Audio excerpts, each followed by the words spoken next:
l'atelier. Aujourd'hui, un petit unboxing. En fait, c'est ainsi, j'ai pas vraiment de réparation là, à l'atelier. Alors, j'ai pensé vous présenter cette vidéo-ci et je vais vous montrer à l'instant de quoi il s'agit.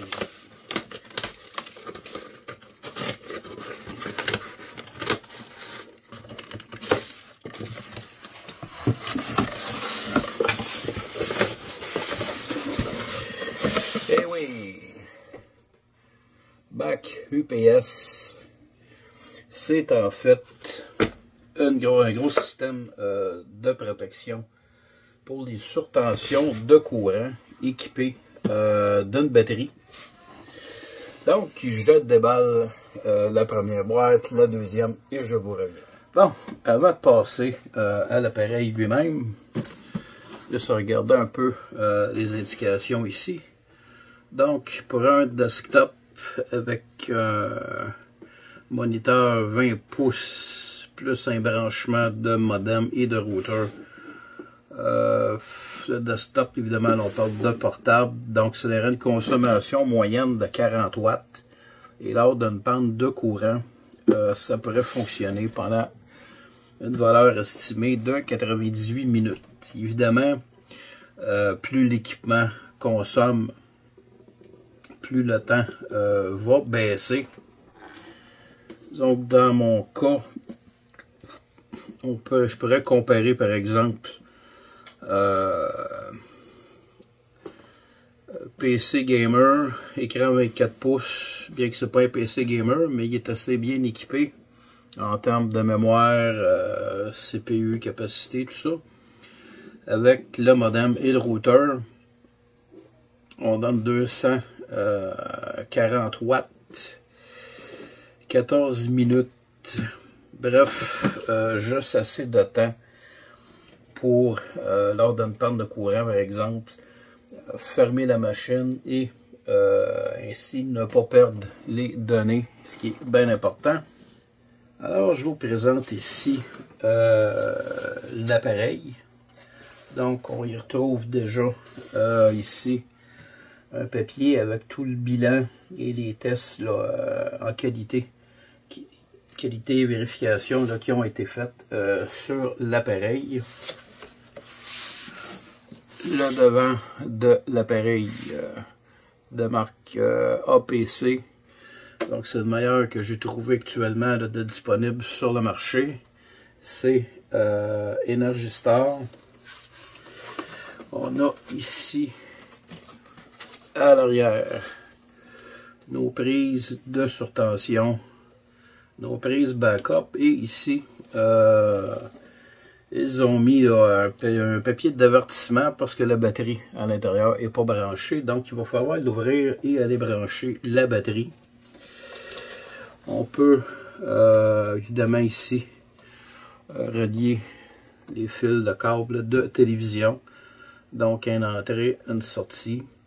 Donc ça peut aider là. Généralement ces appareils là pour des prises de câble, c'est pas seulement pour les surtensions, donc ça filtre également, fait que ça peut enlever là, ce qu'on appelle du bruit sur le signal, soit du son ou d'image.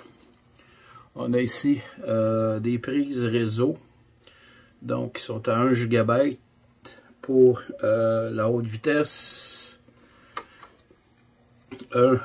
Ici, un disjoncteur, si jamais l'appareil viendrait qu'à disjoncter, on pourrait tout simplement peser sur le bouton et le mettre en fonction. On va enlever le collant ici. Bon.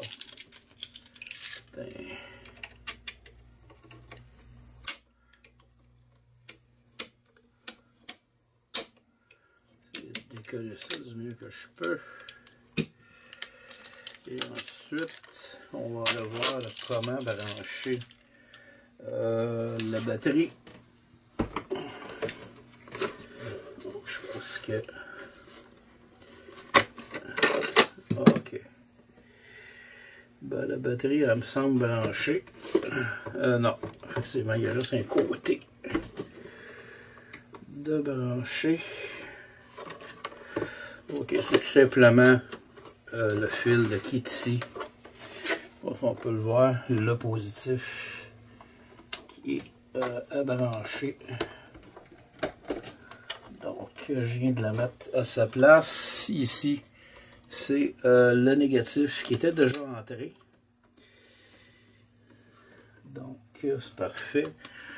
Dans ce modèle-ci, ce qui est intéressant, c'est que la batterie est interchangeable. Évidemment, l'appareil étant coûteux, la batterie l'est également. Donc, on replace le couvercle.